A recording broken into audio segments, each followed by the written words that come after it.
Note 2 डाल दो बच्चों। नोट 2 डालेंगे बेटा। अभी थोड़ा सा मैं शायद ये पूरा टाइम मुझे केवल ये चर्चा करने में लग जाएगा, पर कोई बात नहीं, इसको मैं रिकॉर्ड भी कर दे रहा हूँ। नोट 2 डालेंगे और नोट 2 होगा बच्चों हमारे लिए ऑप्टिकल एंड जियोमेट्रिकल आइसोमर्स या आइसोमरिज्म।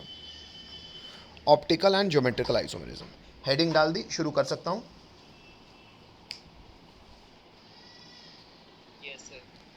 चलो, अब थोड़ा सा मेरी एक बात समझो बेटा। सबसे पहले हम ज्योमेट्रिकल आइसोमर्स की बात करेंगे। ज्योमेट्रिकल आइसोमर्स क्या होते हैं, मैं हेडिंग डाल दी है, सीधा अपन ऐसे करके बहुत कहानी लिखने की ज़रूरत नहीं है, बेसिक अपने को पता हो, वो भी पर्याप्त है बेटा। ज्योमेट्रिकल आइसोमर्स वो होते हैं जिनका मॉलिक्यूलर फॉर्मूला सेम होता है, स्ट्रक्चरल फॉर्मूला यानी कि देसी भाषा में कहूं तो आईयूपीएसी ये भी सेम होती है। तो सर फर्क क्या होता है बेटा? फर्क होता है इनके स्टीरियो केमिकल फॉर्मूले में। What is stereo chemical formula master? Stereo chemical फॉर्मूले का अर्थ होता है बच्चों ओरिएंटेशन। कहाँ पे ओरिएंटेशन? 3 डायमेंशनल स्पेस में। तो ओरिएंटेशन इन 3D स्पेस, इसे टेक्निकल भाषा में स्टीरियो केमिकल फॉर्मूला कहते हैं। स्टीरियो केमिकल फॉर्मूला डिफरेंट होता है। ये पहले लिखो तो हाँ बोलो इतनी बात। MF मतलब मॉलिक्यूलर फॉर्मूला, SF मतलब स्ट्रक्चरल फॉर्मूला ढांचा, और SCF मतलब स्टीरियो केमिकल फॉर्मूला यानी कि 3 डायमेंशनल स्पेस में ओरिएंटेशन। कंपाउंड समझने के लिए वो 2 कंपाउंड पहले देखो बेटा। मैं आपके आगे C4H8 ये मॉलिक्यूलर फॉर्मूला लिखा है, इतना शायद 10वीं से आपको कॉमन सेंस होगा। सर CnH2n ना अल्कीन का जनरल फॉर्मूला होता है। इन जनरल सच्चाई है, अल्कीन ही बनाने वाला हूँ मैं आपके लिए। मतलब अल्कीन का भी होता है, अल्कीन का ही नहीं होता, और भी बहुतों के हो सकते हैं, अल्कीन का होता है, पता है अपने को। अच्छा, अब मैं आपके आगे एक अल्कीन बना रहा हूँ बेटा। शायद अपन ने NCERT के IUPAC करने के दौरान, लेकिन बच्चों मैं इसका VSEPR थ्योरी के हिसाब से ढांचा बना रहा हूँ। मतलब सर जो डबल बॉन्डेड कार्बन होता है ना, वो sp2 hybridise trigonal planar geometry का होता है। तो ये ट्राइंगुलर है, ये कार्बन के रिस्पेक्ट में ये स्ट्रक्चर ट्राइंगुलर, इस कार्बन के रिस्पेक्ट में भी ट्राइंगल है, ट्राइंगल है, ट्राइंगल है, ठीक है सर। अब अगर आप इस कंपाउंड का नाम, पहले मैं दोनों कंपाउंड का नाम चाहूँगा आप करो। पहले मैं दोनों कंपाउंड पूरे बना दूँ। हमको पता है सर ये CH3 होगा, ये CH3 होगा, ये H होगा, ये H होगा। वैसे ही ये CH3 होगा, ये CH3 होगा, अच्छा नहीं, ये CH3 होगा, ये H होगा, ये H होगा। अब बच्चों अगर आप गौर करो तो शायद IUPAC अगर आपको आती हो तो दोनों कंपाउंड्स के नाम क्या होंगे, बता सकता है कोई मुझे नाम? ब्यूटुइन। दोनों कंपाउंड्स के नाम ब्यूटुइन है, मतलब ढांचा स्ट्रक्चर सेम है। मॉलिक्यूलर फॉर्मूला भी हम गिन ही सकते हैं, C8H8 है। तो ये दोनों कंपाउंड का मास्टर मॉलिक्यूलर फॉर्मूला और स्ट्रक्चरल फॉर्मूला ये दोनों सेम है। Hello hello, yes sir. लेकिन 3 डायमेंशनल स्पेस में ओरिएंटेशन देखो मास्टर, तो यहाँ पे ना बल्की ग्रुप एक दूसरे से दूर है, रिपल्शन कम होगा। बल्की ग्रुप एक दूसरे के साइड थोड़ा सा रिलेटिवली ज़्यादा पास है, रिपल्शन ज़्यादा होगा। भीड़ भाड़ जिसे स्टेरिक हिंडरेंस भी कहते हैं।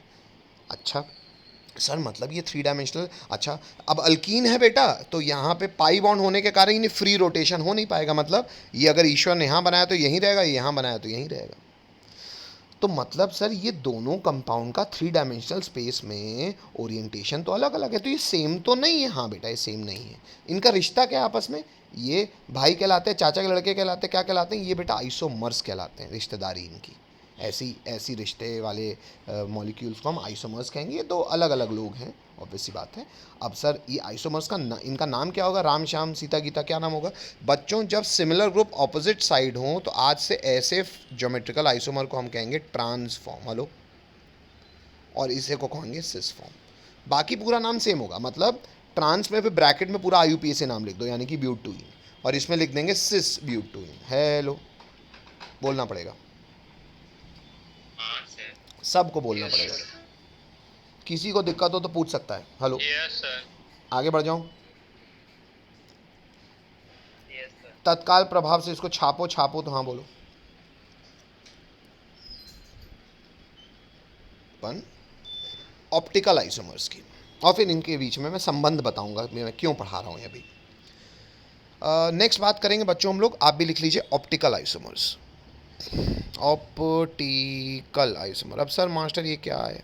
देखो बेटा, एक्चुअली बेटा ये भी मोर और लेस ज्योमेट्रिकल आइसोमर का ही भाई है।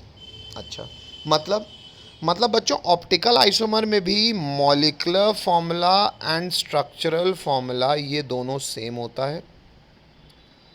और सच्चाई ये है कि ऑप्टिकल आइसोमर में भी थ्री डायमेंशनल स्पेस में स्टीरियो केमिकल फॉर्मूला अलग होता है, लेकिन वो स्टीरियो केमिकल फॉर्मूला अलग होने से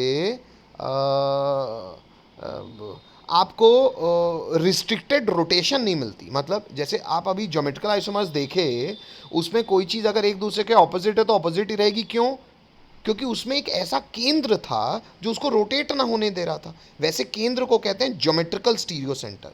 जो अल्कीन का पाई क्लाउड था ना, उसे इंग्लिश में साइंस की टेक्निकल भाषा ज्योमेट्रिकल स्टीरियो सेंटर कहती है। हेलो हेलो, अब ऑप्टिकल आइसोमर्स में भी बेटा स्टीरियो केमिकल फॉर्मूला अलग होता है, लेकिन इसको इंग्लिश में ये नहीं लिखा जाता। क्यों? क्योंकि बेटा वहाँ पे स्टीरियो केमिकल फॉर्मूला जो थ्री डायमेंशनल स्पेस में ओरिएंटेशन जो अलग है ना, प्लेन में बना नहीं पाएंगे। क्यों नहीं बना पाएंगे सर? क्योंकि बेटा वो टेट्राहेड्रल कार्बन के बारे में है। मतलब एक ऐसा कार्बन जो थ्री डायमेंशनल स्पेस में 3D में, टेट्राहेड्रल 3D ज्योमेट्री होती है, तो क्या ड्रॉ नहीं हो पाएगी। तो सर उसके लिए क्या करें? उसके लिए बेटा इसकी प्रॉपर्टी को जान लो। क्या है प्रॉपर्टी सर इनकी?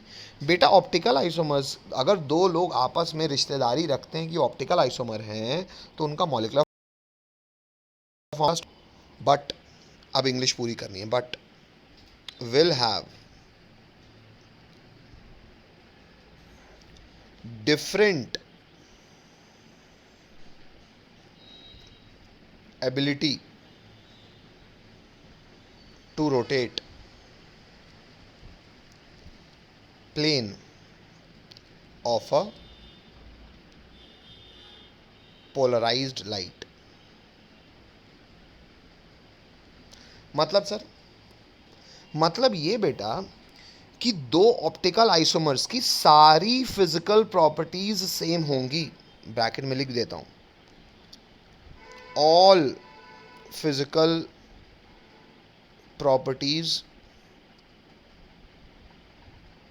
Are same. मतलब ये दो ऐसे जुड़वा हैं जिनको दुनिया का कोई आदमी नहीं बता सकता कि ये दो अलग लोग हैं। सबको लगेगा अरे ये तो सेम है। Hello, Sita Gita Ram Shyam, hello hello, exact जुड़वा। कोई नहीं बता सकता कि ये दोनों अलग अलग लोग हैं। केवल एक, जैसे उनका माँ बाप होता है, वैसे केवल ये जुड़वा लोगों को कि भाई थ्री डायमेंशनल स्पेस में ओरिएंटेशन अलग है, लेकिन तुमको पता भी नहीं चलेगी वो ओरिएंटेशन अलग है, क्योंकि वो ऐसा 3D स्ट्रक्चर है। उसमें आपको उनकी अलग थ्री डायमेंशनल स्पेस में ओरिएंटेशन होने का एहसास केवल इनकी एक प्रॉपर्टी से मिलेगा। और वो प्रॉपर्टी क्या है? जब भी इन दो भाइयों के थ्रू प्लेन ऑफ, मतलब एक पोलराइज्ड लाइट पास की जाए, तो उसका प्लेन जो रोटेट करेंगे ना, ये एक करेगा मान लो क्लॉकवाइज, तो दूसरा करेगा एंटी क्लॉकवाइज। हेलो, मैं प्लेन ऑफ पोलराइज्ड लाइट के बारे में चर्चा कर रहा हूँ, रुक जाओ। बस कुछ होता है, एक होता है पोलराइज्ड लाइट, उसका प्लेन होता है कुछ, वो प्लेन को रोटेट करने की टेंडेंसी इनकी फ़र्क है, बस केवल इन दोनों में ये फ़र्क है, बाकी और कोई फ़र्क नहीं इन दोनों में। हेलो, हाँ, ये फ़र्क आ क्यों रहा है? ये फ़र्क आ क्यों रहा है? क्योंकि इनका थ्री डायमेंशनल स्पेस में ओरिएंटेशन अलग है, लेकिन वो ओरिएंटेशन तुम 2D कॉपी में बना नहीं सकते। इसलिए हम सीधी बात ही वही कर रहे हैं कि दे हैव। हाँ, क्या बेटा कोई कुछ बोल रहा है? बोल। एक बार फिर देसी बात फिर से सुन लो। दो भाई, दो सिमिलर कंपाउंड्स जिनका मॉलिक्यूलर फार्मूला सेम है, स्ट्रक्चर फार्मूला सेम है, थ्री डायमेंशनल स्पेस में ओरिएंटेशन अलग है, लेकिन वो ओरिएंटेशन अलग तुमको पता भी नहीं चलेगी। पता केवल कब चलेगी? जब आप उनको, उनके थ्रू एक लाइट पास करो और उस लाइट के प्लेन को रोटेट करने की क्षमता दोनों में दूसरी होगी। एक अगर 20 डिग्री क्लॉकवाइज घुमाएगा तो दूसरा घुमाएगा 20 डिग्री लेकिन एंटी क्लॉकवाइज। तब जाके पता चलेगा अरे एक तो राम है दूसरा श्याम है। Hello hello, Yes, sir. हजम होता है। अब आइए देखें, होता ये ऐसा, इसके बारे में थोड़ा सा मैं आपको और बता दूं। अब सर अगर कोई दो कंपाउंड्स एकदम बिल्कुल सेम है सर, तो हम टू डायमेंशनल प्लेन में कैसे बनाएंगे? एक व्यक्ति था, उसका नाम था फिशर, उसका नाम था Yes, sir. मछली, मछली Fisher. उसने दुनिया को सिखाया ये दोनों भाई को कॉपी में लिखना। ये प्रोजेक्शन कहलाता है बच्चों, फिशर प्रोजेक्शन। अब मैं आपके आगे फिशर प्रोजेक्शन की मदद से दो भाई बनाने वाला हूं जिनका मॉलिक्यूलर फार्मूला सेम है, स्ट्रक्चरल फार्मूला सेम है, थ्री डायमेंशनल स्पेस में ओरिएंटेशन अलग है, लेकिन आपको मतलब देख के आप ये ऑब्जर्व नहीं कर पाओगे। आप ये ऑब्जर्व केवल कैसे कर पाओगे? उनकी एक एबिलिटी में फ़र्क है, उनकी सारी फिजिकल प्रॉपर्टी सेम है, केवल एक फिजिकल प्रॉपर्टी में फ़र्क है, वो लाइट के प्लेन को रोटेट अलग अलग डायरेक्शन में करते हैं। एक क्लॉकवाइज करता है तो दूसरा एंटी क्लॉकवाइज करेगा। आइए एक ऐसा कार्बन दिखा दूं, एक ऐसा कंपाउंड दिखा दूं। बेटा कोई भी कंपाउंड जो लाइट के प्लेन को रोटेट करने की क्षमता रखता है ना, उसमें एक ऑप्टिकल स्टीरियो सेंटर, मतलब एक ऐसा केंद्र होना चाहिए जो लाइट को ऐसे रोटेट कर पाए, लाइट के प्लेन को। ऐसा रोटेशन करने की क्षमता बेटा होती बहुत लोगों में है, पर हमारी मेंस तक के लिए एक कॉमन एग्जाम्पल है। वो केंद्र को क्या कहते हैं टेक्निकल भाषा में बच्चों? Optical stereo centre. क्या ऑप्टिकल स्टीरियो सेंटर केवल एक प्रकार के होते हैं? नहीं सर, अनेक प्रकार के होते हैं, लेकिन आप केवल एक प्रकार का जान लो तो आपका काम बन जाएगा। हमारे लिए जो सबसे कॉमन, मतलब भगवान ने, ईश्वर ने नेचर में जो भारी मात्रा में ऑप्टिकल स्टीरियो सेंटर बनाए हैं, वो है एक कायरल कार्बन। होते और हैं, कायरल कार्बन आपको पता होना चाहिए। What is a chiral carbon master? एक ऐसा कार्बन जो sp3 हाइब्रिडाइज्ड हो। ये कार्बन बच्चों sp3 हाइब्रिडाइज्ड है, इसको फिशर कहता है। ऐसे प्लस करके दिखा दो तो ये सेंटर हो जाएगा कार्बन, जो जिसके 4 बॉन्ड है और चारों बॉन्ड डिफरेंटली सब्सटीट्यूटेड होने चाहिए। आइए डिफरेंटली सब्सटीट्यूट कर दूं मैं इसको। लेट से ऊपर मैंने लगा दिया बेटा CH3, नीचे मैंने लगा दिया COOH, इधर मैंने लगा दिया OH, यहाँ मैंने लगा दिया H। Hello hello, Yes, sir. ये बेटा एक ऐसा कार्बन है, सेंटर में एक कार्बन है जिसके 4 बॉन्ड बना रहा है वो, ऑब्वियसली sp3 हाइब्रिडाइज तभी होगा, और चारों बॉन्ड अलग अलग हैं। ऐसे कार्बन को हम कायरल कार्बन कहते हैं। और इन जनरल कायरल कार्बन के पास क्षमता होती है लाइट के प्लेन को रोटेट करने की। ये भाई मान लेते हैं, हमें नहीं पता कैसे रोटेट कर रहा होगा। इसको बेटा, इसको शीशे में देखो। शीशा कैसे बना रहा हूं मैं? ये शीशा है बेटा, मिरर। This is mirror. इस कंपाउंड की अगर आप मिरर इमेज ऑब्जर्व करोगे बच्चों, तो मिरर इमेज का ऑब्जर्वेशन देखिएगा भाई, CH3 और ये तो यहीं रहेगा सर, लेकिन अगर इसका OH यहाँ है तो इसका OH इधर आ जाएगा। मानते हो? इसका H दूर है तो इसका H भी यहाँ दूर दिखेगा। मानते हो? Yes, sir. Yes. अगर आप इस एक इमेज को एज इट इज उठाओ और इसके ऊपर रखने की कोशिश करो तो ये H ढकेगा इस OH को। तो इसे कई लोग कहते हैं non super imposable mirror image isomer. क्या कहते हैं कुछ लोग? क्या कहते हैं कुछ लोग? Non super imposable mirror image isomer. Non super imposable mirror image. और कभी भी दो लोग जो कि जिनका कि मॉलिक्यूलर फार्मूला सेम हो, सेम है देख लो, स्ट्रक्चर फार्मूला यानी कि IUPAC सेम हो, देख लो सेम है, लेकिन थ्री डायमेंशनल स्पेस में ओरिएंटेशन अलग हो, और ओरिएंटेशन अलग कैसा हो? होने के कारण इनकी लाइट के प्लेन को रोटेट करने की एबिलिटी अलग अलग हो। ऐसे दो भाइयों को जो कि आपस में non super imposable mirror image होते हैं, ऐसे दो भाइयों को आप आपस में हम लोग नाम देते हैं। आज से इन्हें हम कहेंगे इनैंशोमर्स। क्या कहेंगे?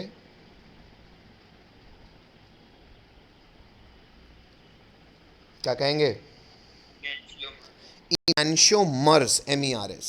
लिख लो बच्चों इतना पहले। ऑप्टिकल आइसोमर्स भी हैं, ऐसे ऑप्टिकल आइसोमर्स को हम कहते हैं इनैंशियोमर्स, जो फिशर प्रोजेक्शन में non super imposable mirror image बनाए। बच्चों इतना लिखो, पहले तसल्ली से इतनी बात लिखो, लिखो तो हाँ बोलो, ताकि आपको पता रहे। भाई पोलराइज लाइट का प्लेन का अर्थ ये है, अगरबत्ती एक एक एक मोमबत्ती है, मोमबत्ती से जो प्रकाश होता है वो तो चौतरफा प्रकाश होता है। चौतरफा प्रकाश मतलब कि जब एक नॉर्मल सोर्स से लाइट जाती है बच्चों, तो वो पोलराइज नहीं होती, वो हर तरफ जाती है, पूरा पश्चिम उत्तर आगे पीछे ऊपर नीचे। This is non polarize light, मानते हो? Yes, sir. ये फोटो बनाओ, ये फिर मैं मिटा दूंगा क्योंकि फिर आपको इसके आगे बनाना है फिर, है ना। नॉन पोलराइज लाइट को बनाते जाओ, यहाँ पे ऐसे आपके पास तो कॉपी में जगह होती जाएगी ना, तो आप ऐसा यहाँ जगह रखना है ना, इसको छोटा छोटा बनाते जाओ। अच्छा, नॉन पोलराइज लाइट को बच्चों एक यंत्र आता है, उस यंत्र को कहते हैं निकोल प्रिज्म। क्या कहते हैं? Call पे. क्या कहते हैं? Nicol prism. निकोल प्रिज्म मतलब एक ऐसा कांच का गठरा बेटा, जिसके अंदर ना बहुत पतले पतले छेद हों, सुरंग हो। अच्छा, लेकिन वो सुरंग एक छोर से दूसरे छोर होनी चाहिए। हालांकि मैंने सिर्फ एक बनाई है, ऐसे इसमें पतले पतले पतले पतले पतले बहुत होते हैं।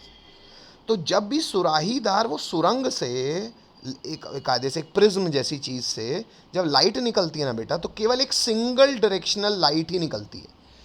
अब वो लाइट ना पॉली डायरेक्शनल नहीं होगी, अब वो लाइट एक यूनी डायरेक्शनल लाइट होगी, मतलब वो किसी एक तरफ डायरेक्टेड होगी। Hello hello hello. Yes, sir. और इस लाइट से बच्चों, इस लाइट का बच्चों जो 90 डिग्री वाला प्लेन होगा ना, इस हरे प्लेन को हम कहते हैं plane of a polarized. Polarized मतलब जिस लाइट का ध्रुवीकरण हो चुका हो। लाइट पोलराइजेशन तो समझ गए ना कि भाई ये हिंदू हिंदू अलग, मुसलमान मतलब, हमने अलग कर दिया है भाई, केवल ये इस डायरेक्शन वाली लाइट आएगी। तो ये हो जाती है पोलराइज लाइट, जो केवल यूनी डायरेक्शनल हो, सिंगल फ्रीक्वेंसी की होती है, जनरली मोनोक्रोमेटिक इंग्लिश में बोला जाता है। एक सोर्स तो पॉलीक्रोमेटिक लाइट देता है, क्योंकि आपने कभी मोमबत्ती में देखा भी होगा, मोमबत्ती कभी ज़्यादा रोशनी देती, कभी कम रोशनी देती है। आप ऑब्जर्व किया ऐसा? उसकी बाती के आधार पे होता है ना, कभी हाँ सर. मोमबत्ती का प्रकाश कभी तेज हो जाता है, कभी धीरा हो जाता है। वो डिपेंड करता है जल की शिद्दत से रहा है उसका वो डंडी, वो अंदर की वो बाती है। तो वो पॉलीक्रोमेटिक होता है, पर्याप्त अलग अलग फ्रीक्वेंसी की रेडिएशंस निकलती हैं उससे। तो इन जनरल निकोल प्रिज्म से निकलती है, मोनोक्रोमेटिक होती है, पोलराइज लाइट होती है, और उसका प्लेन को कहते हैं प्लेन ऑफ पोलराइज लाइट। आगे बढ़ जाऊँ, ये फोटो बना ली सबने? हेलो। Yes, sir. है बेटा कि जब ये लाइट जो हमने बनाई है पोलराइज लाइट, ये पोलराइज लाइट को अब हम एक सिलेंडर से पास करेंगे। उस सिलेंडर में मॉस सोल्यूशन पड़ा है। कैसे सोल्यूशन पड़ा है? मॉस सोल्यूशन पड़ा है। ये सोल्यूशन किसी ऑर्गेनिक कंपाउंड का है। अगर वो ऑर्गेनिक कंपाउंड ऑप्टिकली एक्टिव है, मतलब उसकी औकात है लाइट के प्लेन को रोटेट करने की, तो हमको पता है सर, उसी व्यक्ति को लाइट के प्लेन को रोटेट करने की औकात होती है जिसमें केंद्र होता है, जो ये सक्षमता रखता है। उस केंद्र को इंग्लिश में हम कहते हैं ऑप्टिकल स्टीरियो सेंटर। वो ऑप्टिकल स्टीरियो सेंटर सर नाना प्रकार के होते हैं। एक जो हम प्रकार जानते हैं वो एक ऐसा कार्बन जो sp3 हाइब्रिडाइज्ड, और वो जो चारों सब्स्टिट्यूशन जिसके अलग अलग हों, ऐसे कार्बन को, ऐसे ऑप्टिकल स्टीरियो सेंटर को हम कायरल कार्बन कहते हैं। तो होते और हैं, हम जनरली ऐसा ऑर्गेनिक कंपाउंड, केवल हमको एक ही ऑप्टिकल स्टीरियो सेंटर पता रखना है। अगर ये कंपाउंड में ऐसा एक optical stereo centre containing compound है और उसका सोल्यूशन बना हुआ है, वो उससे अगर आप पास करते हो किसको? पोलराइज्ड लाइट को, तो बेटा ये पोलराइज्ड लाइट का जो प्लेन होता है ना, वो रोटेट कर जाएगा। अगर वो ऑप्टिकली एक्टिव है तो उसके रोटेशन करने के 3 तरीके होंगे। या तो वो क्लॉकवाइज रोटेट करेगा। लाइट कैसी थी? सीधी डंडी बनाई थी ना मैंने, हेलो, पोलराइज लाइट। Yes. या तो क्लॉकवाइज रोटेट करेगी, या तो वो एंटी क्लॉकवाइज रोटेट करेगी, या तो वो रोटेट है नहीं करेगी, वैसी रहेगी। हेलो, आइए मैं आपको उसका प्लेन दिखा दूं। इसका प्लेन ऐसा होगा 90 डिग्री, इसका प्लेन ऐसा होगा, इसका प्लेन वैसे का वैसा रहेगा। अगर वो कंपाउंड बच्चों लाइट के प्लेन को क्लॉकवाइज रोटेट कर रहा है तो उसे आज से हम कहेंगे डेक्स्ट्रो रोटेटरी, शॉर्ट फॉर्म में डी। अगर वो एंटी क्लॉकवाइज रोटेट कर रहा है लाइट के प्लेन को तो उसको कहेंगे laevo rotatory, short form L. और अगर रोटेट नहीं कर रहा है तो उसको कहेंगे ऑप्टिकली इनएक्टिव। यही 3 कंडीशन हो सकती है। Hello, Yes, sir. छापो। ये है डेक्स्ट्रो रोटेटरी, अरे रोटेटरी, मैं जान के रोटेटरी बोल रहा हूँ कि आप इंग्लिश लिख लो, लीवो रोटेटरी। और अगर नहीं रोटेट करेगा तो नहीं रोटेट किया तो इनएक्टिव है, तो पास क्षमता ही नहीं आए तो इनएक्टिव आए, you can not rotate plane of polarized, you are लल्लू। आगे बढ़ते हैं, तो ऑप्टिकल इनएक्टिव हुआ। अब बेटा ऑप्टिकल इनएक्टिविटी ना ज़रूरी नहीं है किसी में कायरल कार्बन ना हो तो ही वो optically inactive. Optical inactivity create भी की जा सकती है। कैसे? There are 2 types of compensation by which you can create optical inactivity. तो नेक्स्ट लाइन से लिखेंगे बच्चों, optical inactivity, optical inactivity can be of 2 types. 2 प्रकार से ऑप्टिकल इनएक्टिविटी क्रिएट भी की जा सकती है। कैसे? वो 2 प्रकार में लिखेंगे बच्चों। केस 1, पहला तरीका होता है बेटा एक्सटर्नल कॉम्पनसेशन, एक्सटर्नल कॉम्पनसेशन, और यही आपको एक्चुअली 12th बोर्ड के लिए भी पता होना चाहिए। एक्सटर्नल कॉम्पनसेशन से जो ऑप्टिकली इनएक्टिव मिक्सचर बनता है उसे कहते हैं रेसिमिक मिक्सचर, उसे कहते हैं, ये आपको बोर्ड के हिसाब से पता भी होना चाहिए बच्चों। रेसिमिक मिक्सचर क्या कहते हैं? अरे बोलो यार।